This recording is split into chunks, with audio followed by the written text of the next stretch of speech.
What is going on, PUBG fans, and welcome to the channel. My name is Powerbang. I'll be hosting the show today. I'm a YouTuber with a couple of hundred chicken dinners in my belly so far. Check out the link in the description for my channel that covers daily PUBG action. That being said, guys, I've got 13 tips today to help you become better PUBG players and start filling up on chicken yourselves. What the heck is chicken, you might ask? Well, that's when you win a game, you get a chicken dinner. That's just how things work. Now let's get straight into tip number 1, and that is to plan your drop zone and get there first. You can determine the plane's direction and path in a number of ways. You can either wait for your player icon to appear on the mini-map. You can see what direction you're looking, and that's where the plane's coming in from. Or you can look at which direction you're facing in the plane as soon as the mini-map is able to be accessed, and you can simply take the opposite of that direction. For example, if you're looking northeast, that means the plane's coming in from the southwest. If you're looking south, that means the plane is coming in from the north. You guys can figure that out quickly. It will help you determine an appropriate path to jump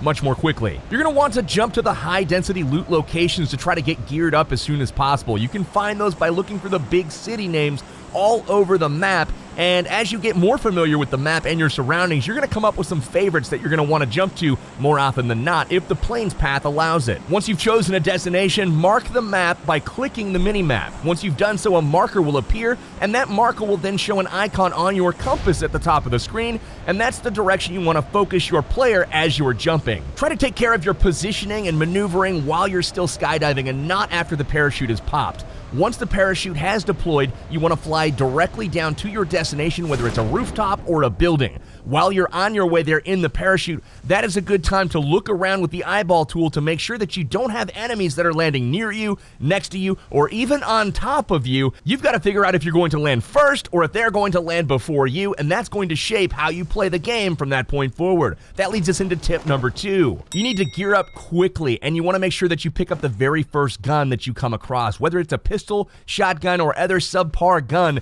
it does not matter. Having a gun is much better than having fists when you come across your first enemy, especially if it's an unexpected first encounter where maybe you didn't spot all of the people flying in right behind you.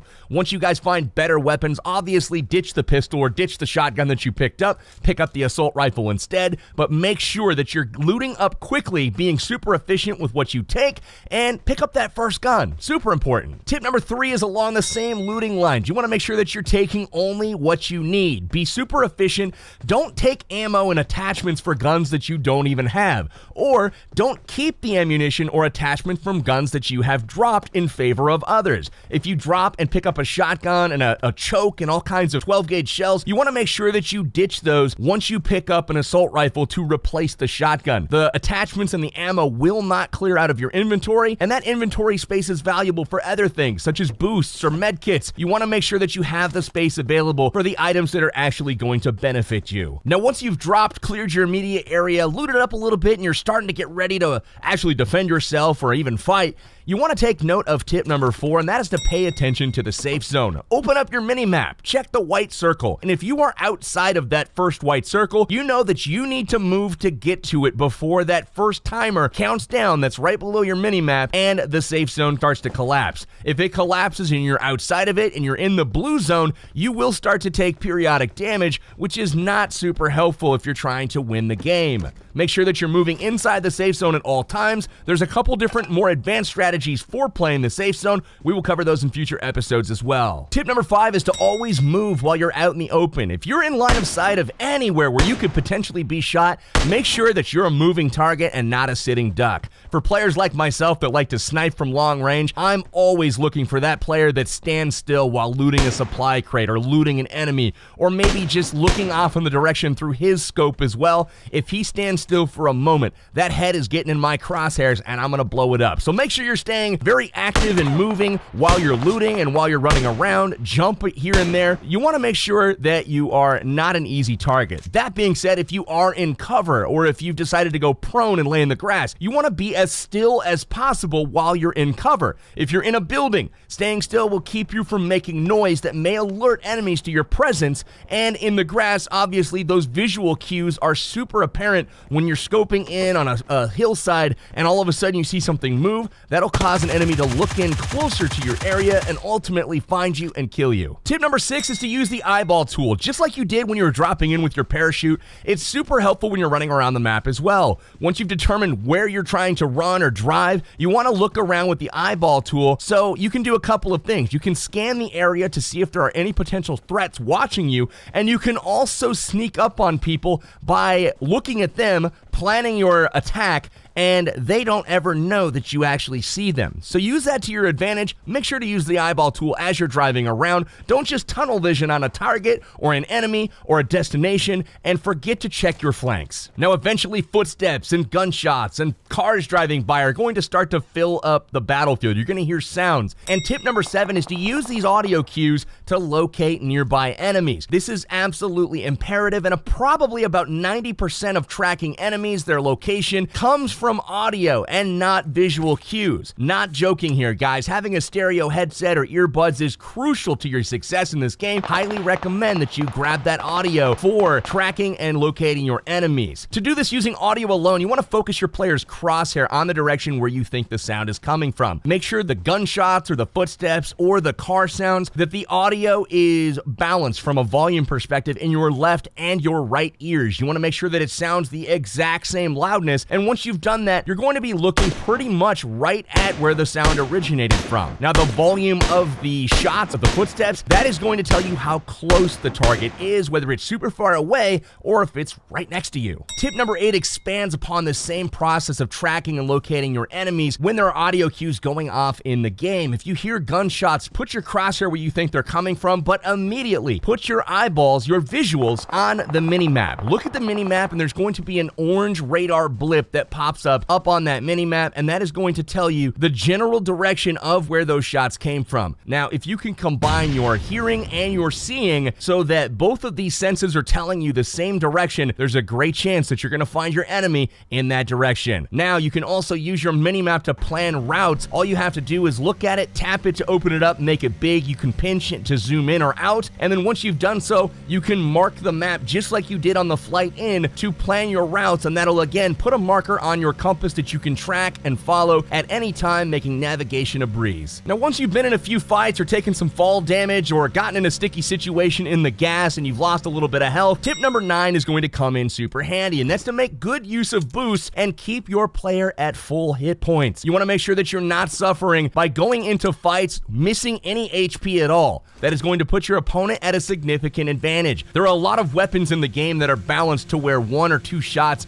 may do 97 or 98 damage on a player. If you're missing 3 hit points and you get headshot for 98 damage, you're going to feel pretty sad when you know you could have continued the fight, found cover, healed up if you would have just gone into the fight at full hit points. Your energy drinks and your painkillers are the most common boosts to be found. Now, your energy drinks work in about 2 minutes, where the painkillers last about 3 minutes. Energy drinks will heal about 23% of your HP over time, so every few seconds your health bar will tick up just a little bit. Painkillers will actually heal even more, almost 40% of your total hit point bar, and that will happen over 3 minutes. If you are lucky enough to find an adrenaline syringes will fill up your boost bar to 100%, and that will heal over 80% of your health bar over 5 minutes. Adrenaline syringes can only be found in supply drop crates, so it's more often than not you're going to be using the energy drinks and the painkillers. Make sure you loot these items as often as you can. They're uncommon, not rare, but you always want to have a plentiful supply of boosts on your persons at all times. Tip number 10 is to use the supply drop crates to your advantage. You can do this by looting them for some of the best weapons, armor, scopes in the game,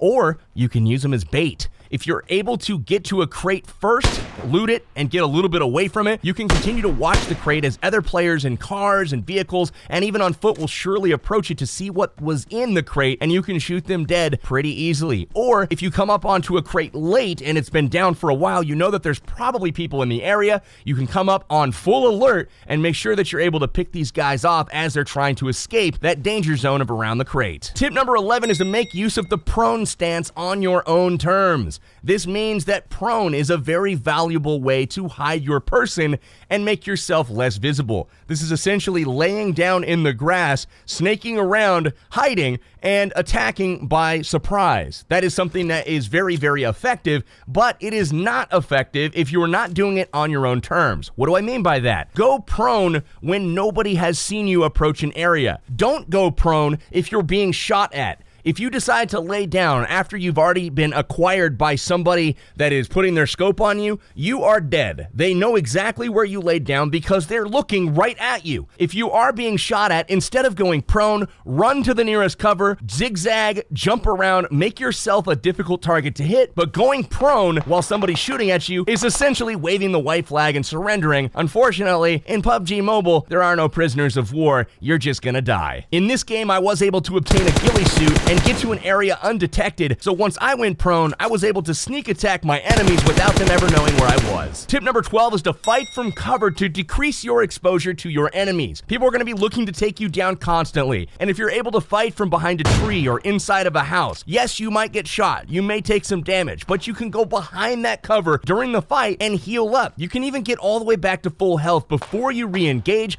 That makes you a very difficult target to take down. On the contrary, if you're standing in the middle of the open, you're stuck either running around as a free target essentially or going prone, and as we said in the last tip, you're just gonna get shot and killed. Fight from cover, use houses, use trees, use rocks, use embankments on terrain, use all of these things to your advantage. Don't fight from the open. Tip number 13 and our last tip for today's video is to engage in battle on your terms when victory is likely, if not assured. You want to make sure that when you're fighting your opponents that you have their head or their chest in your sights and you've got a real good feeling about picking up a kill. You don't want to give away your position by firing before you're ready to get that kill, letting them know where you are, allowing them the ability to reposition, to get cover themselves, to heal up so they can re-engage you. Make sure that you fire when you see them and don't be pressured into entering a fight, especially if you think the enemy's fishing for your location and they don't exactly know where you are. So as you're going to see at the end of this game, my opponent, I know exactly where he is because I saw him earlier and he thinks he knows where I am based off of sound, but unfortunately I'm wearing a ghillie suit. He is wrong, he never sees me, and I'm not baited into the fight. When he finally shows himself from around the tree,